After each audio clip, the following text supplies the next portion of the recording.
Hey guys, Chief Scruffy looking nerf herder here from Rebel Fishing Alliance. Want to give you another video. Cast nets are expensive, right? Along with any other gear that we usually do in this sport of fishing that we have. But I cleaned my cast net after a fishing trip and put it out to hang dry in the front yard, and somebody stole it. So I bought a new cast net, my inshore cast net that I like to catch pinfish and pilchards and whitebait, greenbacks, whatever you call them in your neck of the woods. I use an 8-foot 1/4-inch mesh Betts Morada cast net. It's a premium cast net, but I thought I'd make a quick video to show you guys how to prep cast net, as well as good tips for maintaining your cast nets. So here goes. So number one, with a brand new cast net, I like to, before I use it the first time, is I take a little bit of fabric softener and, oh, hi, Opie. Yeah, get out of there. Come on, bud. Hey, go on.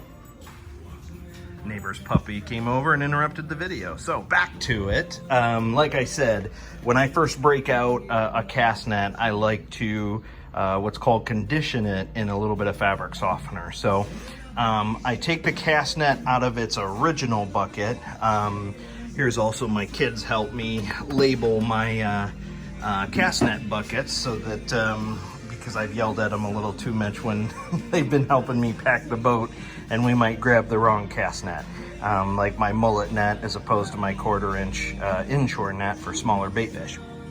But I put the net in upside down and put the weights on top of it, because obviously that monofilament part of the net will float. And then I pour about a half bottle of, it's very important to use scentless fabric softener, and then cover the net with warm water in that mixture, and I let it condition for about 12 to 24 hours in the fabric softener solution.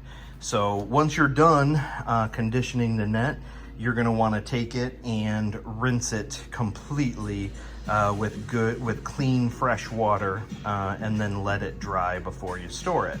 So on to the next tip. All right, so the second tip on cast net maintenance is making sure that when I get back from a trip, I immediately, while I'm washing the boat, I pull the cast net out, and I generally spread it out on the grass and rinse it quite liberally with fresh water, making sure that there's no bait fish or debris caught in the net, because obviously it's going to stink. And then the key, though, is don't leave it in direct sunlight. Hang it somewhere so that it can completely dry before you restore it. And I found that this solution works great. My wife had an old plant hanger, so I hang it out in this little spot that I have, because of the palm trees here generally keep this area shaded 24/7. So you want to keep it in a shaded area and let it completely dry before restoring it. So the last thing is once you put it back in the bucket for storage, move it to a cool, dry area and never cover it while you're storing it, because that will, if there is any moisture left in the net, it's going to deteriorate it over time. So this one should be about dry. It's been hanging for a day and a half. I'm gonna put this back in the bucket and move it to the garage for storage until the next time we go out. So when I obviously put the cast net, it's not hard, but you take it and make sure that your weights are in the bottom so that it's not disforming or creating memory in the monofilament, and as evenly as possible, you know, scoop that up and put that in there. And then to make sure that your lead line does not tangle, I go in and do those 1-foot coils all the way up before I put that in the bucket. And then again, when we keep this stored, we are not going to close the lid. So there you have it, little cast net maintenance. Hopefully you found this video handy. May the fish be with you.